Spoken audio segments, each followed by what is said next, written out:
कमीर highway road पर कायम divider line शहरियों के लिए मुश्किलात का बायस बन गई।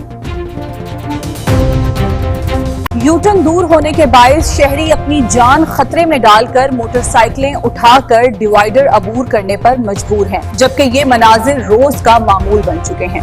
तफसीलात सैयद हसनैन नकवी की रिपोर्ट में देखिए आज तक न्यूज के साथ।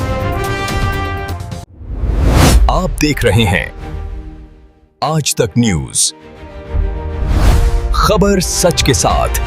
कमीर हाईवे रोड पर कायम डिवाइडर्स लाइन शहरियों के लिए मुश्किलात का सबब बन गई। शहरी अपनी जान को खतरे में डालकर मोटरसाइकिलें उठाकर डिवाइडर्स अबूर करने लगे। मनाजिर रोजाना मामूल बन गए। मकामी अफराद के मुताबिक सड़क पर यू टर्न काफी फासले पर मौजूद है, जिसके बायस एक तरफ दूसरी जानिब जाने के लिए कई किलोमीटर इजाफी सफर करना पड़ता है। शहरियों का कहना है कि महंगाई और पेट्रोल की बढ़ती कीमतों के दौर में ये इजाफी फासला उन पर मजीद माली बोझ डाल रहा है। अवामी मजबूरी के बायस बाज अफराद खतरनाक अंदाज में डिवाइडर्स क्रॉस करते हैं, जिससे किसी भी वक्त हादसे का खदशा मौजूद रहता है। शहरियों ने मुताल्लिका हुकाम से मुतालबा किया है कि कमीर हाईवे रोड पर मुनासिब मकामात पर मजीद यू टर्न तामीर किए जाएं, ताकि आवाम को सहूलत फराहम की जा सके और मुमकिना हादसात से बचा जा सके।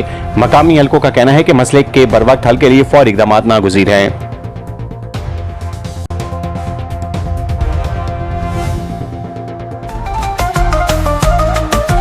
आज तक न्यूज, खबर सच के साथ।